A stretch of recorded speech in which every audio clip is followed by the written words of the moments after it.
2016 nang kausapin ako ni Conjen Catalia to do something. So, hindi ko alam yun. What's your name po? I'm Ertel.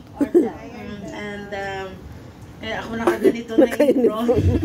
Kasi yung contract natin yellow, di ba? So, it represents a contract ng Hong Kong Municipal Helper talaga. So, that's why I'm attending seminars like this. Kasi siguro yung mga naranasan yun, it happened to me na rin. Kasi 20 years na ako sa isang amo lang. Wow. And then yung first low service na yan. yung first amo ko, sila pa rin hanggang ngayon. So actually, going back home, nagtrabaho ko sa bangko, nag-resign ako kasi ang liit ka ng sahod. Pumunta ako dito, tapos doon ako nag-file ng resignation from here kasi sure na ako na I have income. But coming back here pala hindi madali. Super. As in. But then I studied how the Hong Kong helper will do, how the Hong Kong helper will go survive out in this frame.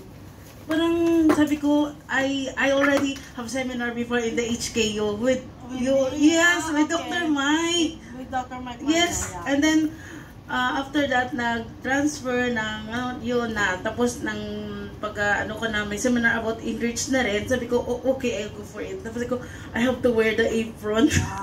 Kasi ito siya. Na-wear ko na siya dati sa HQ. Yun, kaya lang hindi ko na-wear doon nung dami-dami namin noon.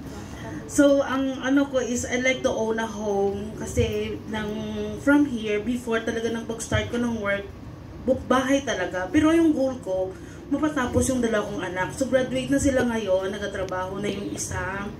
Congrats. Hindi ako nakasalba sa mga pagsubok na buntis yung youngest at 16 years old. Napasama sa barkada, but hindi ako nag-give up. Pinatapos ko talaga sila. Although na hindi sila nagkatuluyan ng kanyang boyfriend. Teacher na ngayon yung kanyang boyfriend kasi hindi ako kasi they're minors at dala lang sa barkada. So kung outside circumstances. One night stand. Hindi naman, kasi barkada nila yun. Tapos yung, basta, behind the scene na mga grabe yung luha. So, yung yung first house ko na sa bangko rin, through finance. So, every month, savings, tapos punta sa bangko, yun yung bahay.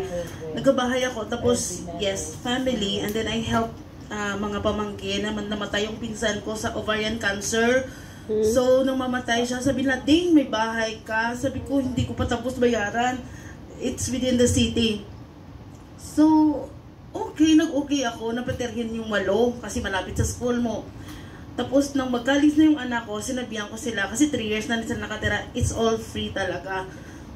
Sabi ko, pwede nyo okupahin yung isang kwarto lang kasi gagawa ako ng kasi malapit ako sa San Miguel Corporation. Yung mga workers, they're going back home at the end, weekend, out of town kasi yun sila. So yung city is nandoon yung San Miguel Corporation. Yung bahay ko katabi noon. Gusto kong mag-bed space for them. Friday ako tumawag. Monday sunog na yung bahay ko. How you feel that? Baka sinunog. Wala. Yes. True. Yeah. Sinunog. So, yun lang. Kaya ang ko ngayon, I'd like to own a home. Yung akin na. So, okay. Yun. Thank you. Maraming pinagdaanan si ate. Thank you so much.